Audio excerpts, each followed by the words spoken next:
नमस्कार साथियों, स्वागत है आप सभी का आप ही के अपने YouTube channel GK selection point Ramesh मुंड में।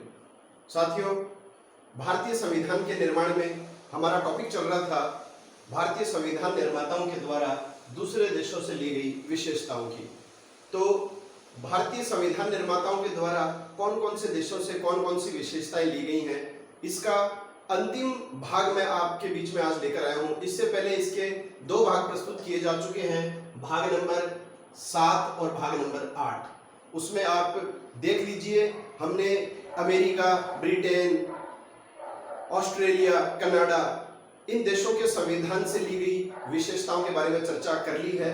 आज हम चर्चा करना चाहते हैं साथियों, रूस के संविधान से हमने कौन सी विशेषताएं ली हैं, आयरलैंड के संविधान से हमने कौन सी विशेषताएं ग्रहण की हैं, दक्षिण अफ्रीका के संविधान से कौन सी विशेषताएं ली गई हैं, फ्रांस के संविधान से कौन सी विशेषताएं ग्रहण की गई हैं और जर्मनी के संविधान से हमने कौन सी विशेषताएं ग्रहण की हैं।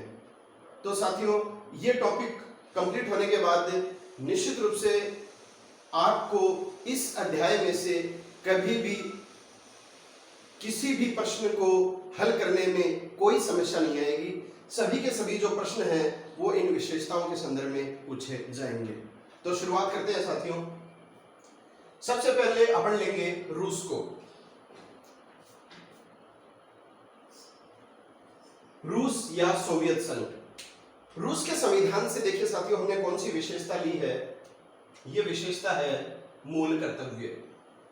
आपको मैं पहले भी बता चुका हूं और दोबारा बता रहा हूं, इस टॉपिक में आपके लिए सबसे महत्वपूर्ण जो चीज समझने योग्य है वो यही है कि कौन सी विशेषताएं कौन से देश से ग्रहण की गई हैं। इनके बारे में थोड़ी बहुत जो थ्योरी है वो मैं आपके बीच साझा कर रहा हूं, बाकी इनका अलग वीडियो बनाया जाएगा। मौलिक अधिकार हैं, मूल कर्तव्य, नीति निर्देशक तत्व, भारतीय संविधान में संविधान संशोधन, अनुसूचियों, भाग, सूचियां, इन सब के वीडियो साथियों आपके बीच प्रस्तुत किए जाएंगे। अब मूल कर्तव्य जो है, हमने बात की है कि मूल कर्तव्य जिनको बोला जाता है साथियों फंडामेंटल ड्यूटीज। मूल कर्तव्य जो है वो रूस के संविधान से लिए गए हैं, ध्यान में रखिए। अगर आ जाए मूल अधिकार या मौलिक अधिकार तो वो लिए गए हैं अमेरिका के संविधान से। इसके बारे में मैं थोड़ी सी आपको बेसिक जानकारी बता देता हूं, आप देख लीजिए। मूल कर्तव्य साथियों, जब संविधान लागू हुआ था, मतलब मूल संविधान में जब संविधान लागू हुआ था 26 जनवरी 1950 को, उस समय संविधान में मूल कर्तव्यों का उल्लेख नहीं किया गया था। तो कई बार प्रश्न आ जाता है मूल संविधान में मूल कर्तव्यों की संख्या कितनी रही है, तो ऑप्शन में आ जाता है 9, 10, 11, 7, 6 जो भी है। तो हम जो है वो 10 कर देते हैं। तो जाहिर सी बात है हमें उत्तर करना है उल्लेख नहीं था, तो ये ऑप्शन भी देगा आपको या दे देगा इनमें से कोई नहीं। तो मूल संविधान में मूल कर्तव्यों का उल्लेख नहीं किया गया था, यह आपको ध्यान में रखना है। इससे अगला जो प्रश्न बनता है कि भारतीय संविधान में मूल कर्तव्य कब जोड़े गए। तो भारतीय संविधान में मूल कर्तव्य जोड़े गए थे 26 साल बाद में। 1950 में संविधान लागू हुआ, 1976 में हुआ था साथियों 42वां संविधान संशोधन, जिसको हम लघु संविधान या मिनी कॉन्स्टिट्यूशन के नाम से जानते हैं। 42वें संविधान संशोधन के द्वारा मूल कर्तव्य जोड़े गए और इनकी संख्या कितनी रही? 10। इसके बारे में आगे अपन विस्तार से चर्चा करेंगे। मैं यहाँ पर आपको प्रारंभिक और सामान्य जो चीजें जो परीक्षाओं में आती है वो आपको बता रहा हूं। तो मूल कर्तव्य मूल संविधान में नहीं थे। आगे चलकर 42वें संविधान संशोधन 1976 के द्वारा नागरिकों के लिए मूल कर्तव्य जोड़े गए। और कितने मूल कर्तव्य जोड़े गए थे? 10 मूल कर्तव्य जोड़े गए थे। अब देखिए साथियों, सरदार सुवर्ण सिंह समिति, यह समिति भी आपको परीक्षाओं में पूछी जाती है। प्रश्न आता है किस समिति की सिफारिशों पर भारतीय संविधान में मूल कर्तव्यों को शामिल किया गया? तो सरदार सुवर्ण सिंह समिति की सिफारिश पर भारतीय संविधान में मूल कर्तव्यों को शामिल किया गया था। इसके अलावा एक आपसे पूछा जाता है साथियों भाग, भारतीय संविधान के किस भाग का संबंध मूल कर्तव्यों से है? तो भाग 4A, भाग 4A का संबंध जो है वो है मूल कर्तव्यों से, क्योंकि साथियों भाग 4 जो है वो directive principles of state policy, जिसको अपन बोलते हैं राज्य के नीति निर्देशक तत्वों से संबंधित है भाग 4। तो भाग 4 के तहत ही इनको जोड़ा गया था, तो इनको जो भाग आवंटित किया गया मूल कर्तव्यों को वो किया गया भाग 4A।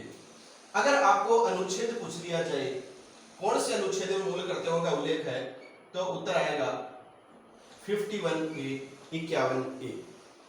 ये बेसिक जानकारियां हैं जो आपको ध्यान में रखनी है। मूल संविधान लागू होने के समय भारतीय संविधान में मूल कर्तव्य शामिल नहीं किए गए थे।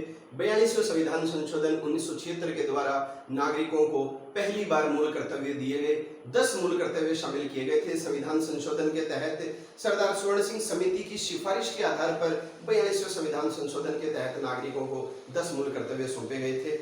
इसके अलावा भारतीय संविधान के भाग 4A और अनुच्छेद 51A में मूल कर्तव्यों का उल्लेख मिलता है। अब देखिए साथियों, इसके अलावा एक और महत्वपूर्ण अपन बात करना चाहेंगे यहाँ पर मूल कर्तव्यों के संदर्भ में। वो बात है 86वां संविधान संशोधन।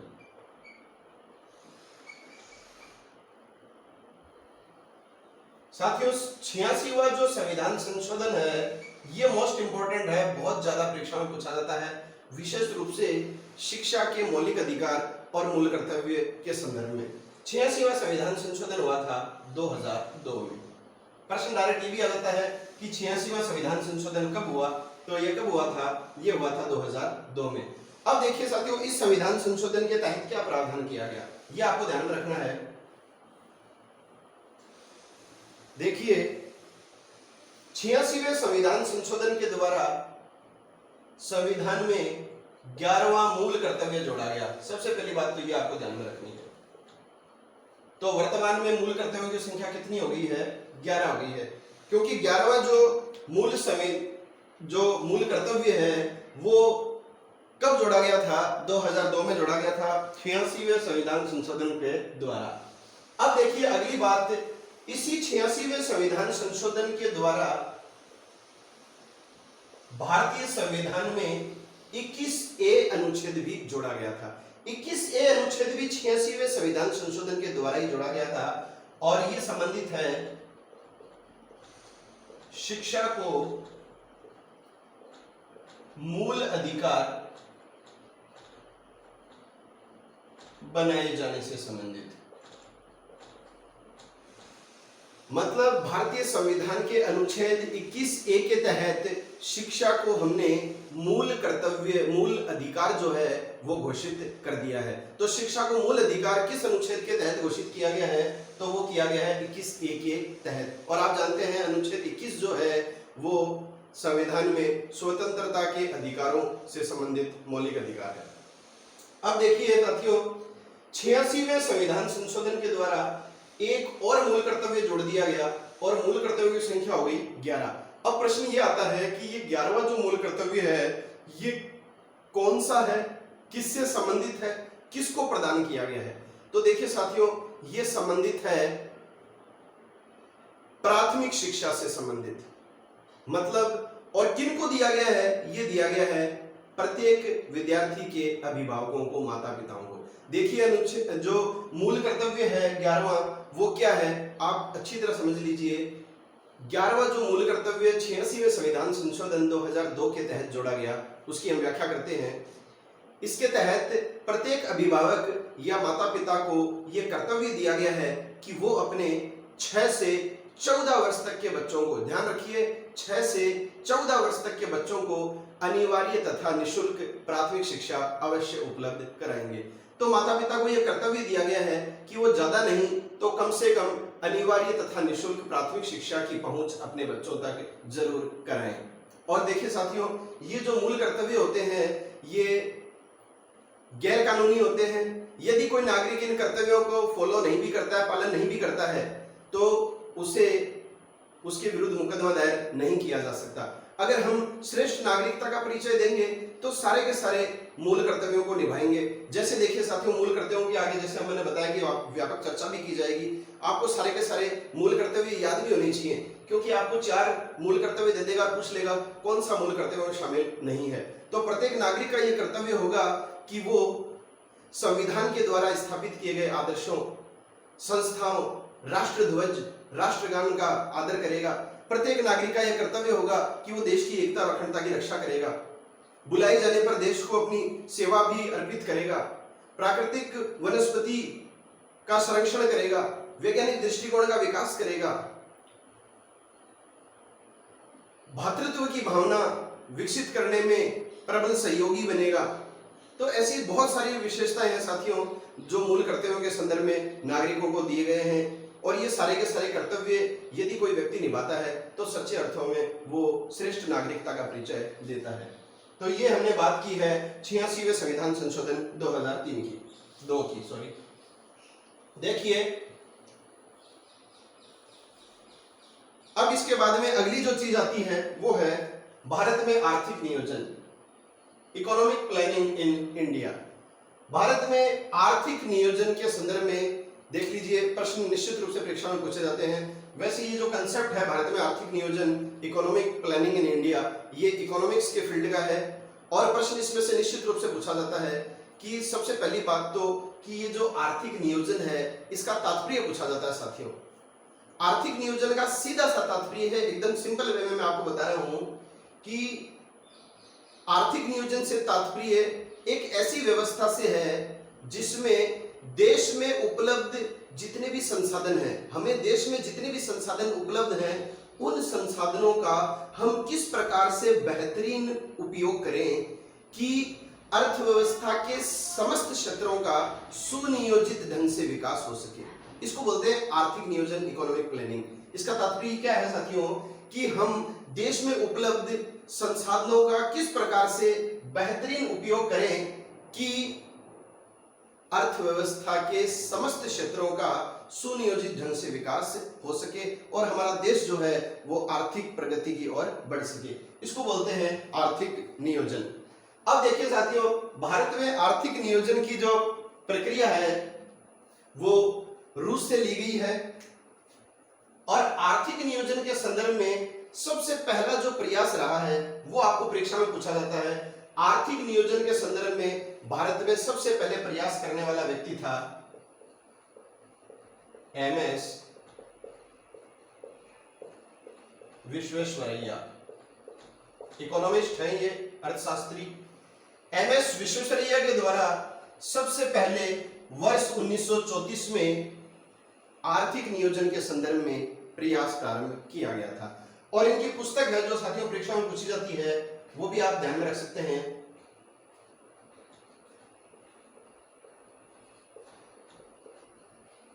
Planned economy for India.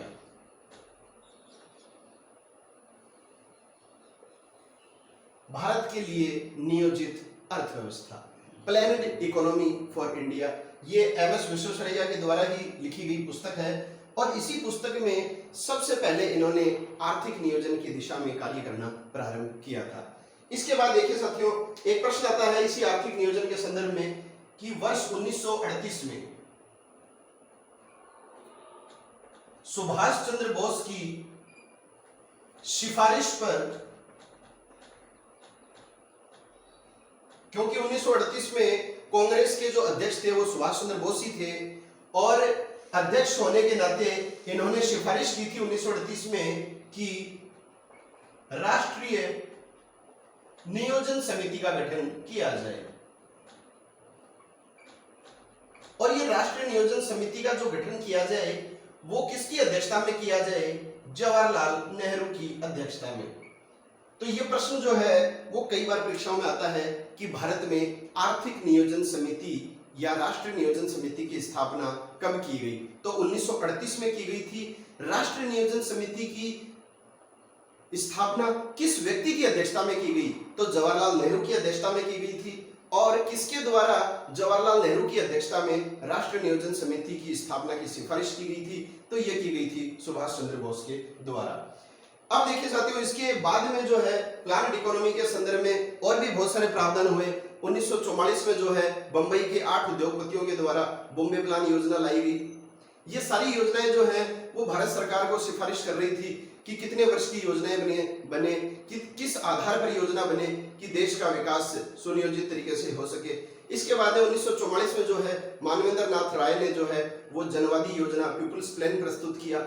इसके बाद में 1950 में जो है महात्मा गांधी की के सर्वोदय विचारधारा के आधार पर जय प्रकाश नारायण के द्वारा सर्वोदय योजना प्रस्तुत की गई और इसी सर्वोदय योजना के आधार पर जो है वो 15 मार्च 1950 को भारत में योजना आयोग का गठन किया गया।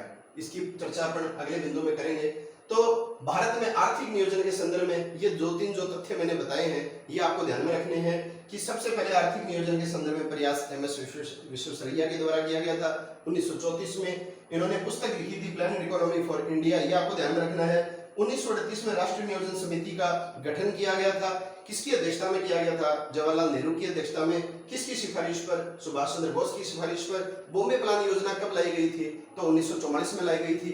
बंबई के कितने उद्योगपतियों के द्वारा ये योजना तैयार की गई थी? तो 8 उद्योगपतियों के द्वारा तैयार की गई थी। पीपुल्स प्लान जनवादी योजना किसके द्वारा प्रस्तुत की गई थी? तो एमएन रॉय मानवेंद्र नाथ राय के द्वारा प्रस्तुत की गई थी। सर्वोदय योजना किसके द्वारा प्रस्तुत की गई थी? तो ये वर्ष 1950 में जयप्रकाश नारायण के द्वारा प्रस्तुत की गई थी। ये बात है अपनी आर्थिक नियोजन के संदर्भ में। आशा है आप सारी बात समझ रहे हैं। अब देखिए साथियों, थोड़ा सा स्पीड जल्दी हो रखी है क्योंकि हमें ये टॉपिक आज पूरा करना है साथियों। बाकी बाद में हम किसी पर्टिकुलर एक या दो देश के लिए पूरा टॉपिक नहीं बना पाएंगे। अब देखिए अगला है पंचवर्षीय योजनाएं। पंचवर्षीय योजनाओं के बारे में हम चर्चा करते हैं साथियों। तो इसके बारे में हम क्या पाते हैं कि भारत में सुनियोजित ढंग से अर्थव्यवस्था के सभी क्षेत्रों में विकास करने के लिए, सुनियोजित ढंग से अर्थव्यवस्था के सभी क्षेत्रों का विकास हो, इसके लिए भारत में जो है वो पंचवर्षीय योजना का प्रारूप स्वीकार किया गया था। और ये पंचवर्षीय योजनाएं जो हैं वो आर्थिक नियोजन का ही एक भाग है। अगर आपको पर्टिकुलर प्रश्न पूछ ले पंचवर्षीय योजना जो है वो किस देश के संविधान से ली गई अवधारणा है, तो ये रूस के संविधान से ली गई अवधारणा है। देखिए साथियों, पंचवर्षीय योजना को समझने के लिए हमें योजना आयोग को समझना होगा।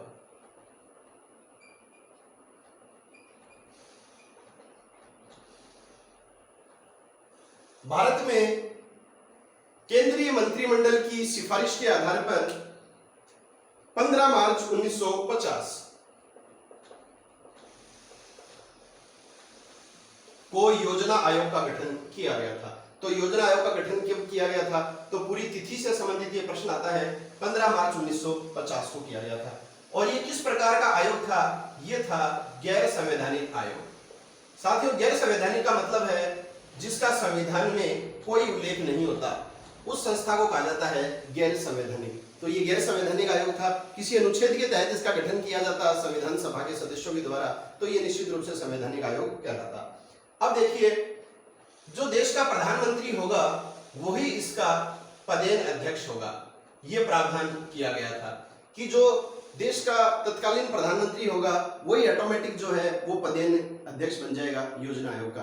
तो जब योजना आयोग का गठन किया गया था तो उस समय प्रधानमंत्री थे देश के जवाहरलाल नेहरू। तो योजना आयोग के प्रथम अध्यक्ष जो थे वो जवाहरलाल नेहरू थे और इसके जो उपाध्यक्ष थे वो थे गोविंद वल्लभ पंत।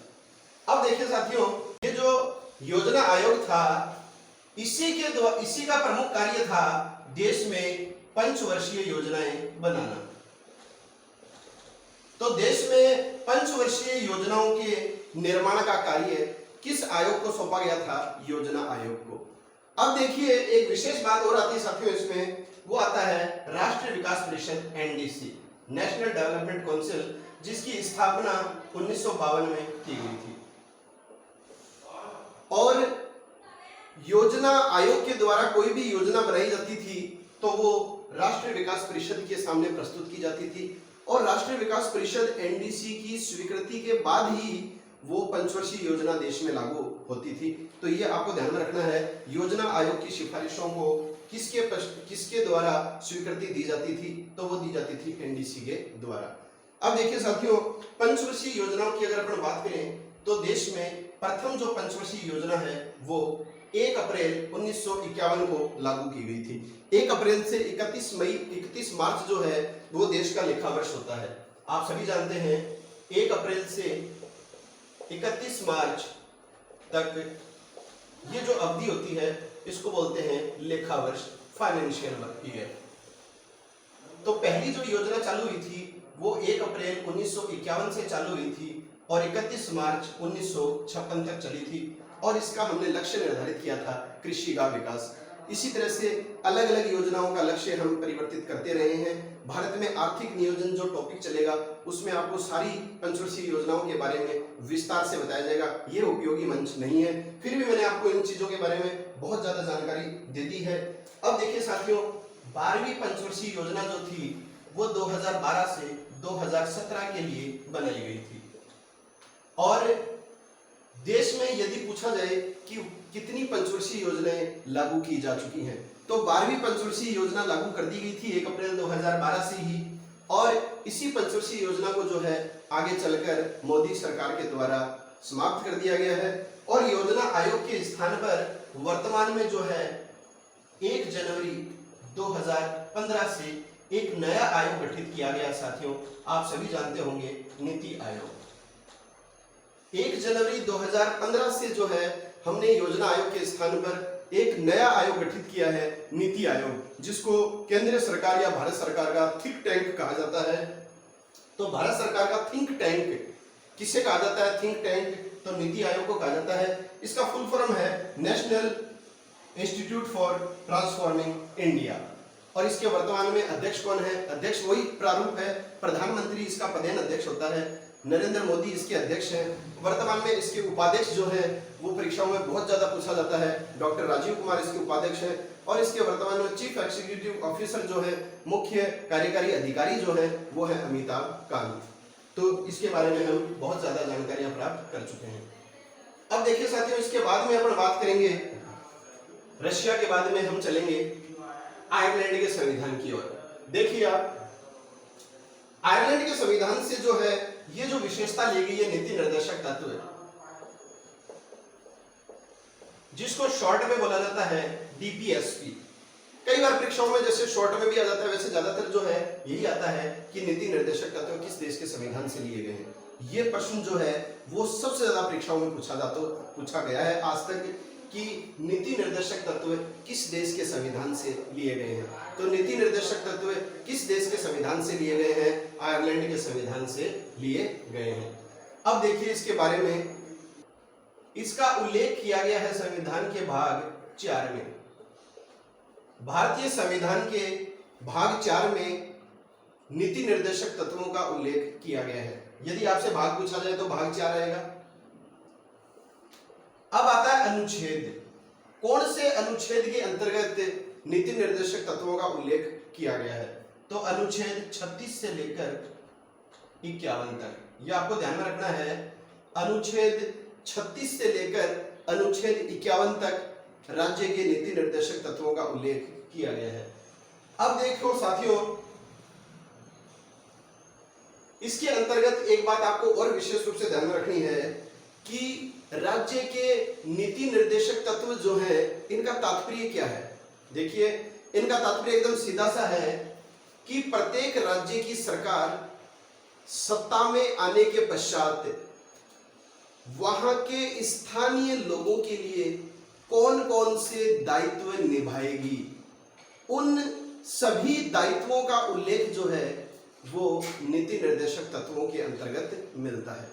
अब देखिए साथियों, जैसे मूल कर्तव्य गैर कानूनी होते हैं वैसे ही नीति निर्देशक तत्व भी गैर कानूनी होते हैं, क्योंकि आप जानते हैं कोई भी सरकार सत्ता में आने से पहले अपने नागरिकों के लिए मैनिफेस्टो जारी करता है और मैनिफेस्टो में बहुत बढ़ चढ़कर प्रलोभन जनता के सामने प्रस्तुत किए जाते हैं।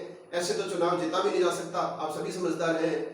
तो वो जो सारी घोषणाएं जो सत्ता में आने से पहले राज्य सरकार ने की थी, वो घोषणाएं अगर सत्ता में आने के पश्चात सरकार पूरा न करे तो नागरिक उस सरकार के विरुद्ध न्यायालय में शरण नहीं ले सकते।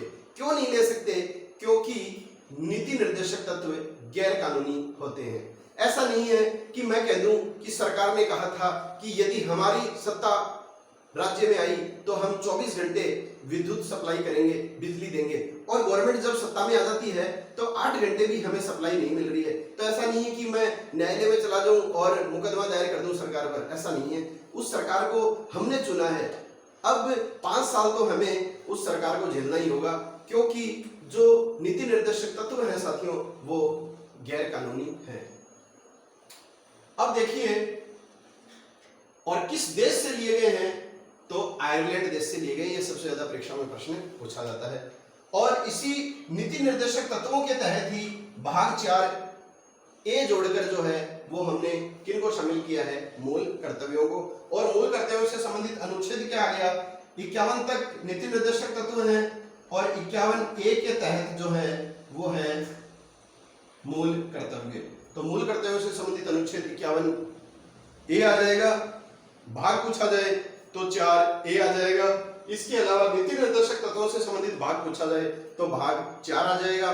नीति निर्देशक तत्वों से संबंधित अनुच्छेद पूछा जाए तो अनुच्छेद 36 से लेकर 51 तक। देखिए साथियों, भाग 2 में नागरिकता है।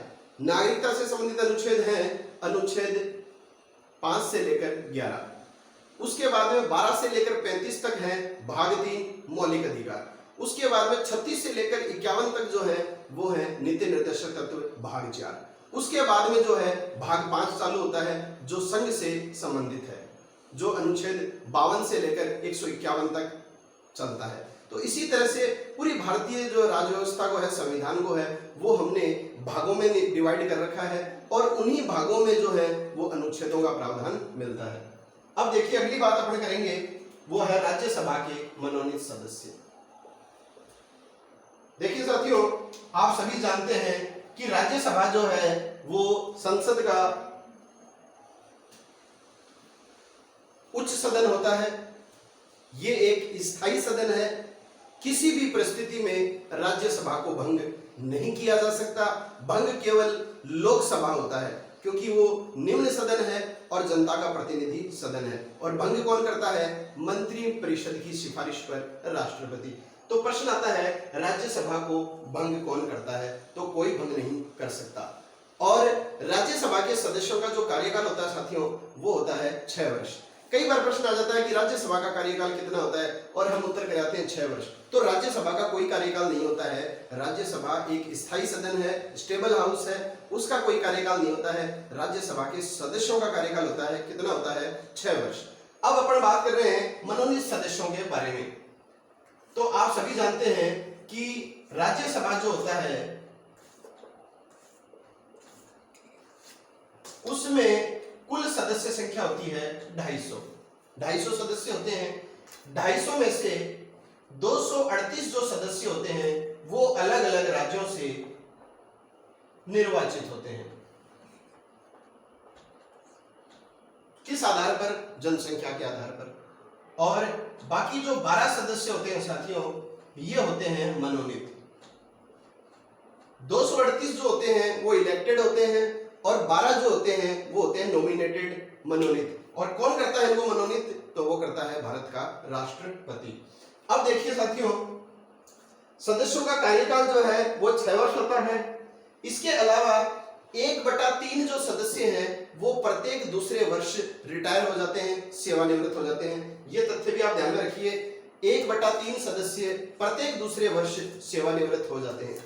इसी तरह से देखिए साथियों, जब हम राज्यसभा की पूरी तरह व्यापक स्तर पर चर्चा करेंगे तो इसमें आपको सारे के सारे जो है राज्यसभा के वर्तमान जो 12 सदस्य मनोनीत हैं उनके बारे में आपको जानकारी देंगे। आपको ध्यान में हो तो राज्यसभा का सबसे जो लेटेस्ट जो मनोनीत किया गया सदस्य है वो है भारत के पूर्व सर्वोच्च न्यायालय के मुख्य न्यायाधीश रंजन गोगोई।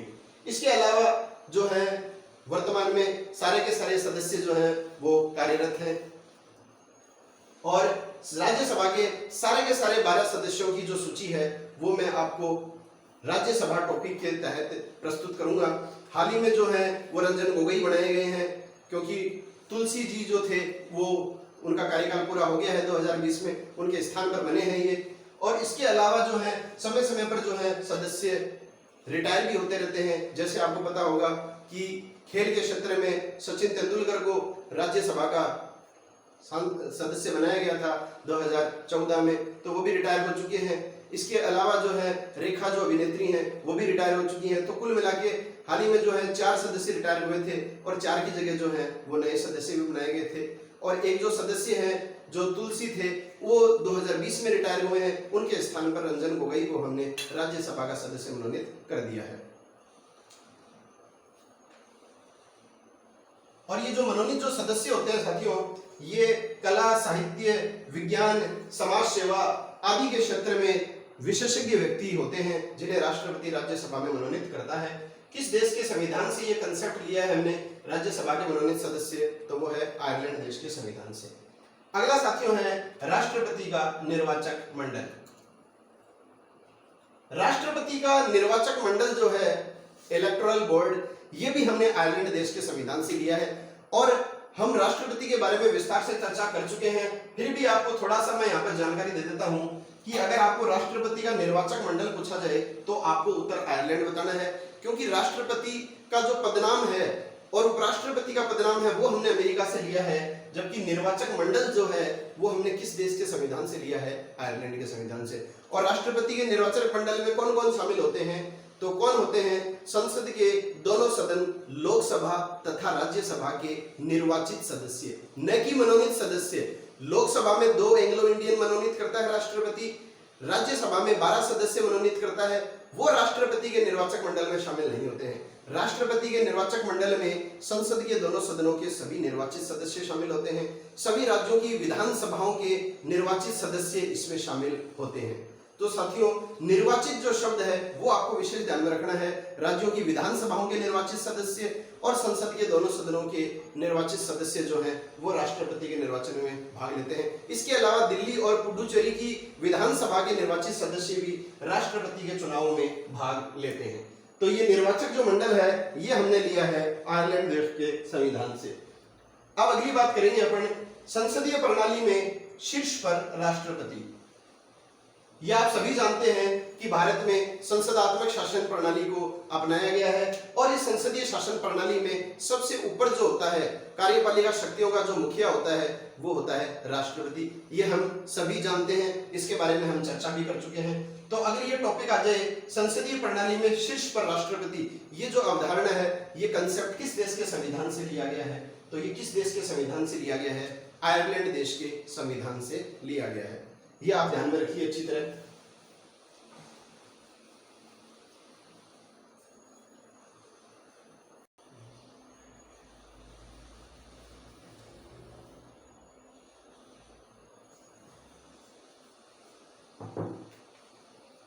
अब देखिए साथियों, इसके बाद में अपन चर्चा करेंगे दक्षिण अफ्रीका से कौन सी विशेषता ग्रहण की गई है।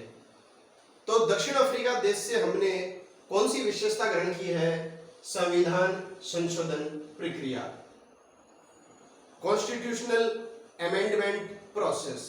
तो ये जो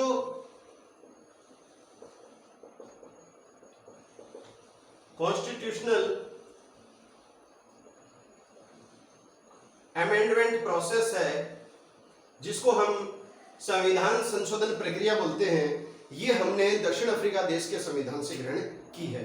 अब देखिए साथियों, संविधान संशोधन के संदर्भ में जो प्रश्न आपकी परीक्षाओं में पूछे जा सकते हैं उसकी अपन थोड़ी सी चर्चा करेंगे यहाँ पर। तो सबसे पहली बात, संविधान संशोधन प्रक्रिया कौन से देश के संविधान से ली गई है, तो ये ली गई है दक्षिण अफ्रीका देश के संविधान से। दूसरी बात आती है, संविधान संशोधन प्रक्रिया भारतीय संविधान के किस अनुच्छेद में उल्लेखित है, तो संविधान संशोधन प्रक्रिया का उल्लेख किया गया है अनुच्छेद 368 या आर्टिकल 368 में। यह इंपॉर्टेंट प्रश्न है। अगला आता है इसके संदर्भ में भाग। तो भारतीय संविधान का भाग 20 जो है वो संविधान संशोधन प्रक्रिया से संबंधित है। समझ में आ गई? भाग अगर पूछे तो 20 आ जाएगा, अनुच्छेद यदि पूछे तो 368 आ जाएगा। कौन से देश से ली गई विशेषता है, तो दक्षिण अफ्रीका आ जाएगा। एक प्रश्न सीधा सा आ जाता है साथियों, संविधान में संशोधन कौन कर सकता है? तो संविधान में संशोधन करता है संसद। ये एकदम डायरेक्ट प्रश्न है। संविधान में संशोधन किसके द्वारा किया जाता है? तो संसद के द्वारा किया जाता है। यदि ऑप्शन में आ जाए संविधान में संशोधन कौन करता है, ऑप्शन में आ जाए राष्ट्रपति, लोकसभा, राज्यसभा, उपरोक्त सभी, तो उपरोक्त सभी आएगा, क्योंकि तीनों ही संसद के अंग हैं। समझ गए होंगे आप अच्छी तरह। लेकिन ध्यान रहिए, संसद संविधान के मूल ढांचे में कोई परिवर्तन नहीं कर सकती। केशवानंद भारतीवाद 1973 जो है उसके संदर्भ में सर्वोच्च न्यायालय ने यह ऐतिहासिक निर्णय दिया था। अब देखिए, इसके बाद में थोड़ी सी विद्यार्थियों की शिकायत होती है संविधान संशोधन प्रक्रिया के संदर्भ में। तो देखिए साथियों, मैं आपको बताता हूं, संसद जो है वो संविधान में संशोधन 3 प्रकार से कर सकती है। देख लीजिए आप अच्छी तरह। ये मैं मिटा देता हूं क्योंकि रूल्स अपन कवर कर चुके हैं, ताकि आपके लिए थोड़ी सी स्पेस हो जाए। देखिए,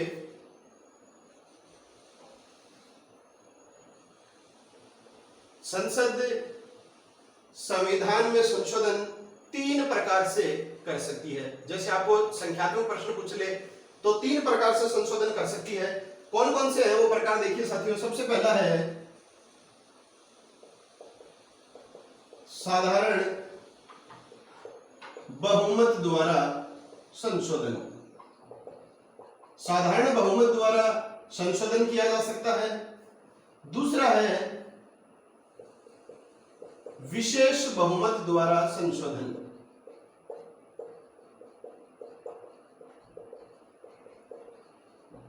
और तीसरा है संसद के विशेष बहुमत तथा राज्य विधानमंडलों की संस्तुति द्वारा।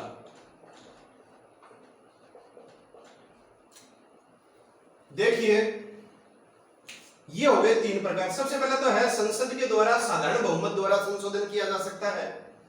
दूसरा है संसद द्वारा विशेष बहुमत के द्वारा संशोधन किया जा सकता है।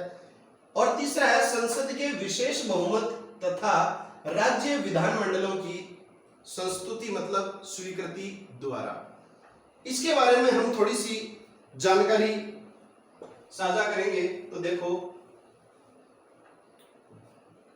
सबसे पहली जो बात है वो है साधारण बहुमत द्वारा संशोधन। पहली बात तो आप ये ध्यान में रख लीजिए साथियों कि संसद में कोई भी प्रस्ताव आता है तो सबसे पहले उस प्रस्ताव पर चर्चा की जाती है। चर्चा होने के बाद उस प्रस्ताव पर वोटिंग होती है। आप सभी जानते हैं। चर्चा होने के पश्चात, देखिए सरल भाषा में बता रहा हूं एकदम, कोई भी अगर प्रस्ताव संसद में आता है, संसद के किसी भी सदन में मतलब लोकसभा में, तो सबसे पहले प्रस्ताव पर क्या होती है? चर्चा होती है, डिस्कशन होती है। दूसरा, चर्चा होने के पश्चात जो है उस पर होती है वोटिंग, मतदान होता है। साधारण बहुमत का मतलब क्या है वो आपको बताने का प्रयास कर रहा हूं मैं। साधारण क्योंकि कहीं तो देखो वाक्य में लिखा होता है संसद के साधारण बहुमत द्वारा पारित किया गया, कहीं आता है संसद के विशेष बहुमत के द्वारा। तो साथियों ये आपको समझना बहुत जरूरी है। साधारण बहुमत का मतलब है कि जो जिस प्रस्ताव पर चर्चा हुई है और चर्चा के बाद में वोटिंग हो रही है, वोटिंग के दौरान उस प्रस्ताव को कुल उपस्थित सदस्यों, ये शब्द आपको ध्यान में रखना है, कुल उपस्थित सदस्यों के 50% वोट, 50% प्लस 1, मतलब कोई भी प्रस्ताव लोकसभा में आया है तो वो प्रस्ताव साधारण बहुमत से पारित कब माना जाएगा? जब उस प्रस्ताव पर कुल उपस्थित सदस्य, सारे सदस्य नहीं, जिस दिन वो प्रस्ताव आया उस प्रस्ताव पर चर्चा हुई, उस प्रस्ताव पर वोटिंग हुई, उस दौरान संसद के इस सदन में कितने सदस्य उपस्थित थे, उन उपस्थित सदस्यों का यदि 50% समर्थन और 50% और एक और 50% प्लस 1 अगर उस प्रस्ताव को कुल उपस्थित सदस्यों के आधे सदस्यों ने स्वीकृति दे दी है तो वो प्रस्ताव स्वीकृत माना जाएगा। आधे सदस्यों से कितना, एक सदस्य ऊपर होना चाहिए। अगर मान लो इस सदन में ये प्रस्ताव लाया गया और लोकसभा में उस दिन 200 सदस्य उपस्थित थे, तो यदि 100 सदस्यों ने अगर इसको स्वीकृति दे दी है तो ये प्रस्ताव स्वीकृत नहीं माना जाएगा। 100 से अधिक होना चाहिए, चाहे एक ही ज्यादा हो। तो इसका मतलब होता है साधारण बहुमत। तो साधारण बहुमत का तात्पर्य है कि सदन में लाए गए प्रस्ताव को कुल उपस्थित सदस्यों के आधे सदस्यों तथा एक सदस्य अधिक के द्वारा पारित करना कहलाता है साधारण बहुमत। अब देखो विशेष बहुमत का मतलब क्या है। साधारण बहुमत आप समझ रहे होंगे। तो साधारण बहुमत जैसे है, एक इसके अंदर अपन बात करते हैं, जैसे आपको साधारण बहुमत के द्वारा ये संशोधन है वो और भी अच्छी तरह समझ में आ जाएगा। जैसे मान लीजिए साथियों, कोई प्रस्ताव है वो लोकसभा में लाया गया है, ठीक है, और वो प्रस्ताव कैसा प्रस्ताव है, जैसे नए राज्य का गठन करना है, राज्य का नाम परिवर्तित करना है, या फिर राज्य की सीमा में परिवर्तन करना है, या फिर मान लीजिए राज्य में विधान परिषद का गठन करना है। अच्छी तरह सुनिए साथियों, जैसे मान लीजिए ये 4 उदाहरण है, ये 4 ऐसे प्रस्ताव होते हैं जिनमें संशोधन करने के लिए जो है हमें साधारण बहुमत की आवश्यकता पड़ती है, ठीक है ना। जैसे देखो भारत में यदि किसी भी नए राज्य का गठन करना है, तो नए राज्य का गठन करना है तो संसद में ये प्रस्ताव जो आएगा तो इसके संशोधन कैसे होगा, ये साधारण बहुमत से होगा। जैसे देखो सबसे पहले लोकसभा में आएगा ये प्रस्ताव कि भाई हमें देश में एक नए राज्य का गठन करना है, तो संसद में आ गया, लोकसभा में आ गया, लोकसभा में इस प्रस्ताव पर चर्चा होगी, उसके बाद में वोटिंग होगी। मान लीजिए 200 सदस्य हैं और आधे सदस्यों से अधिक, एक भी अगर सदस्य ने अधिक सहमति दे दी है तो ये इस सदन से साधारण बहुमत से पारित हो जाएगा। इसके बाद में ये राज्यसभा में जाएगा, राज्यसभा के सदस्य भी साधारण बहुमत से पारित करेंगे, मतलब वहां भी मतलब कुल उपस्थित सदस्यों के आधे सदस्यों से एक सदस्य अधिक यदि मत प्राप्त हो जाएगा उस प्रस्ताव को तो राज्यसभा से भी पारित हो जाएगा। उसके बाद में वो राष्ट्रपति के पास जाएगा और राष्ट्रपति की स्वीकृति के बाद में जो है वो संशोधन जो है वो अधिनियम का रूप ले लेगा। ये आप सभी जानते हैं साथियों। तो साधारण बहुमत आप समझ गए होंगे। साधारण बहुमत से संबंधित जैसे आपको कोई मुद्दा दे दे और पूछ ले कि नए राज्यों का गठन करना किस संविधान संशोधन प्रक्रिया का भाग है, तो यह है साधारण बहुमत द्वारा संशोधन का। इसके अलावा किसी राज्य का नाम परिवर्तित करना है, किसी राज्य की सीमा में हमें परिवर्तन करना है, या राज्य में किसी राज्य में विधान परिषद का गठन किया जाना है, तो ये सारे के सारे जो मुद्दे हैं वो किस प्रकार के संविधान संशोधन के तहत आते हैं, ये आते हैं साधारण बहुमत के द्वारा किए जाने वाले संशोधनों की श्रेणी में। अब देखिए साथियों, जैसे दूसरी अपन ने बात की थी इसमें विशेष बहुमत द्वारा, तो ये भी कोई टफ वाली बात नहीं है। यहां हमने क्या बोला, कुल उपस्थित सदस्यों का 50% और एक सदस्य। यहां पर क्या होता है, कुल उपस्थित सदस्यों का 2/3 बहुमत, यह कहलाता है विशेष बहुमत। ये शब्द आप ध्यान में रख लीजिए साथियों, क्योंकि ये बार बार आपके सामने आते हैं और हम समझ नहीं पाते हैं। हम रटने का प्रयास करते हैं कि साधारण बहुमत से पारित हो गया, साधारण बहुमत से पारित हो गया, विशेष बहुमत से पारित हो गया। ऐसा नहीं है। विशेष बहुमत के द्वारा यदि कोई प्रस्ताव संशोधित किया जाएगा, उसका मतलब है संसद के प्रत्येक सदन में कुल उपस्थित सदस्य जितने हैं उन उपस्थित सदस्यों का 2/3 जो है सदस्यों का उस प्रस्ताव पर क्या होना चाहिए, स्वीकृति होनी चाहिए। 2/3 सदस्य यदि उस प्रस्ताव को स्वीकृति देंगे तो ही वो प्रस्ताव दूसरे सदन में जाएगा। तो 2/3 सदस्यों का उपस्थित सदस्यों में स्वीकृति देना यह कहलाता है विशेष बहुमत। अब आप सोच रहे हैं कि नए राज्य का गठन करना, नए राज्य का नाम सीमा में परिवर्तन करना या राज्य विधान परिषद का गठन करना, ये तो सारे के सारे मुद्दे जो हैं वो साधारण बहुमत द्वारा संशोधन से संबंधित थे। तो विशेष बहुमत वाले मुद्दे कौन से आते हैं? देखो, विशेष बहुमत का क्या होता है, जैसे मान लो इसमें मौलिक अधिकारों में कोई परिवर्तन करना हो,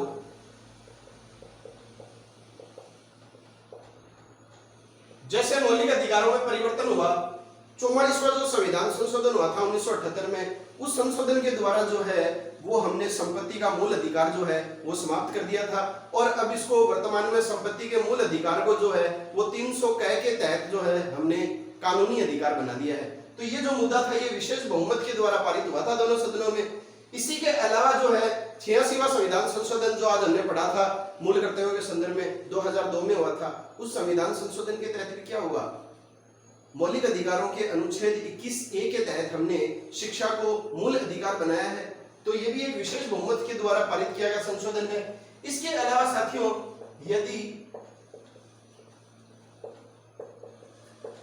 नीति निर्देशक तत्वों में यदि हमें कोई संशोधन करना है या कोई परिवर्तन करना है, तो भी ये मामला भी किस संशोधन के तहत प्रस्तुत किया जाएगा, तो ये है विशेष बहुमत के द्वारा संशोधन किया जाएगा। तो ये दो मुद्दे जो है आप विशेष रूप से ध्यान में रखिए, ये विशेष बहुमत द्वारा है। अब देखिए साथियों, इसके अलावा एक और प्रकार होता है संविधान में संशोधन करने का, वो है विशेष बहुमत। संसद के विशेष बहुमत का मतलब उपस्थित सदस्यों का कितना बहुमत, 2/3 प्लस क्या है इसमें, राज्य विधानमंडलों की संस्तुति या स्वीकृति। अब देखिए साथियों, इसमें ऐसा नहीं है कि भारत के सभी 28 के 28 राज्यों की इसमें स्वीकृति जरूरी है। भारत के सभी 28 के 28 राज्यों की यहां स्वीकृति जरूरी नहीं है, यहां आधा आता है, आधे राज्यों की स्वीकृति होनी चाहिए उस प्रस्ताव को। अगर उस प्रस्ताव पर आधे राज्यों ने अपनी स्वीकृति दे दी है और वो प्रस्ताव संसद के दोनों सदनों के द्वारा 2/3 बहुमत, उपस्थित सदस्यों के 2/3 बहुमत से पारित हो चुका है, तो वो संविधान संशोधन मान्य होगा। तो इसमें क्या होता है साथियों, विशेष बहुमत की देखो और राज्य विधानमंडलों की स्वीकृति की जरूरत कहां पड़ती है। देखिए, ये स्वीकृति पड़ती है जैसे राष्ट्रपति की निर्वाचन प्रक्रिया में यदि परिवर्तन करना हो, तो भाई यदि कोई ऐसा प्रस्ताव लाया जाए संसद में जिसके तहत हम ये क्या करना चाह रहे हैं कि राष्ट्रपति की जो निर्वाचन प्रक्रिया है उसमें थोड़ा बदलाव करना चाह रहे हैं, तो इस संबंध में जो भी संसद में प्रस्ताव लाया जाएगा तो जाहिर सी बात है वो साधारण बहुमत के द्वारा सॉल्व नहीं होगा। वो प्रस्ताव किसके आधार पर सॉल्व होगा, विशेष बहुमत के आधार पर। विशेष बहुमत के आधार पर पहले तो वो संसद के दोनों सदनों से पारित होगा, उसके बाद में वो जाएगा राज्य विधान मंडलों में। जिस राज्य में विधान परिषद है तो वो वहां भी जाएगा, विधानसभा है केवल तो विधानसभा में चला जाएगा। और यदि उस प्रस्ताव को आधे राज्यों की विधानमंडलों ने स्वीकृति दे दी तो ही वो संविधान संशोधन प्रभावी होगा, अन्यथा नहीं होगा। देखिए साथियों, एक तो जैसे ये आता है कि राष्ट्रपति की निर्वाचन प्रक्रिया में बदलाव या परिवर्तन, एक आता है उच्चतम न्यायालय मतलब सर्वोच्च न्यायालय और उच्च न्यायालय मतलब हाई कोर्ट की संरचना में परिवर्तन करना हो।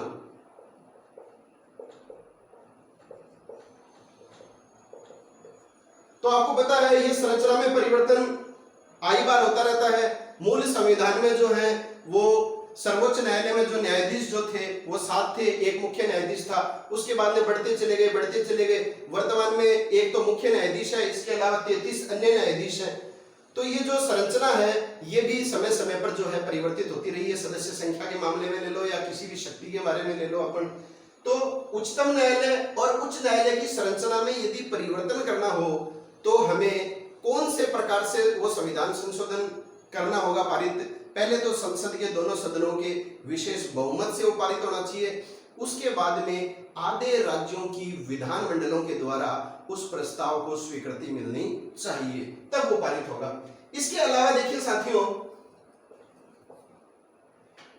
राष्ट्रपति की निर्वाचन प्रक्रिया में परिवर्तन से संबंधित बात आ गई। इसके अलावा उच्चतम तथा उच्च न्यायालय की संरचना में परिवर्तन से संबंधित बात आ गई। और इसके अलावा एक जो विशेष बात अपन जो करेंगे वो है संसद में राज्यों का प्रतिनिधित्व।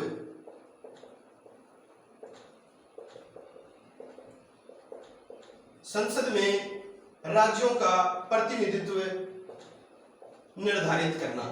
यदि किसी राज्य का जो प्रतिनिधित्व है, आपको पता है संसद के दोनों सदनों में अलग अलग राज्यों से संबंधित जो सांसद हैं वो अलग अलग संख्या में चुने जाते हैं जनसंख्या के माध्यम से।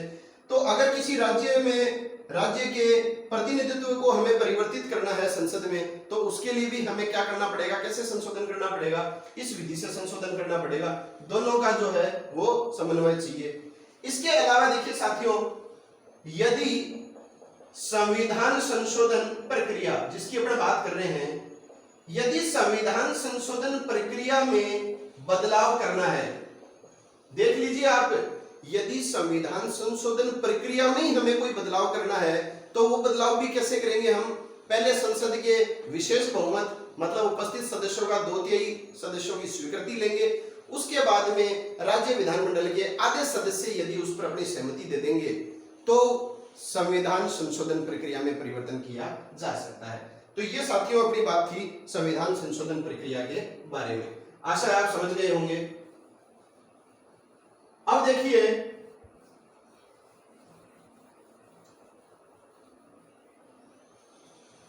अगली जो बात है वो है फ्रांस। तो फ्रांस के संविधान से हमने ली है गणतंत्रात्मक व्यवस्था, रिपब्लिकन सिस्टम जो है हमने फ्रांस के संविधान से ग्रहण किया है। और ये हम भारतीय संविधान की प्रस्तावना में पढ़ भी चुके हैं। और भारतीय संविधान की प्रस्तावना के भाग 4 में जो है वो मैंने आपको स्पष्ट रूप से बताया है कि गणतंत्रात्मक शब्द का अर्थ क्या होता है। गणतंत्रात्मक शब्द का मतलब यही है साथियों कि देश का जो राष्ट्राध्यक्ष होगा, सर्वोच्च पदाधिकारी होगा, वो निर्वाचित होगा, न कि आनुवंशिक आधार पर चुना जाएगा। तो भारत में गणतंत्रात्मक व्यवस्था अपनाई गई है क्योंकि यहाँ का जो राष्ट्राध्यक्ष है, राष्ट्रपति है, उसका निर्वाचन किया जाता है, वो आनुवंशिक आधार पर नहीं चुना जाता है। इसके बाद में साथियों है जर्मनी। तो देखिए, जर्मनी के संदर्भ में आपातकालीन प्रावधान लिए गए हैं। इमरजेंसीकल जो जितने भी प्रोविजंस हैं इमरजेंसी से संबंधित वो जर्मनी से लिए गए हैं। और भारतीय राज्य व्यवस्था का जो भाग है 7 और 8, उसमें मैंने ये सारे के सारे जो आपातकालीन उपबंध हैं उनकी विस्तार से चर्चा की है। आप जरूर देख लेना। मैं अपने इस वीडियो के साथ जो है डिस्क्रिप्शन में इन दोनों भागों के लिंक डाल दूंगा।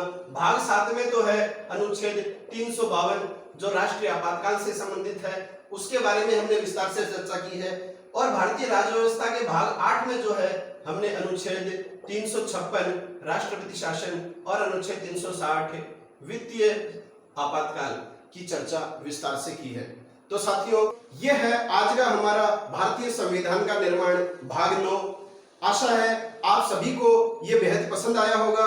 अगर साथियों ये वीडियो आपको पसंद आई है तो आप इसे लाइक करें, अधिक से अधिक अपने साथ वाले फ्रेंड्स को शेयर करें। इसके अलावा यदि अभी तक आपने सब्सक्राइब नहीं किया है तो चैनल को सब्सक्राइब कर लें और सब्सक्राइब करने के साथ ही बेल आइकन को निश्चित रूप से दबा दें ताकि मेरे द्वारा आगे प्रदर्शित किए जाने वाले वीडियोस के नोटिफिकेशन आप तक सबसे पहले पहुंच सकें। तो साथियों मिलते हैं नए वीडियो के साथ, तब तक के लिए जय हिंद, जय भारत, वंदे मातरम।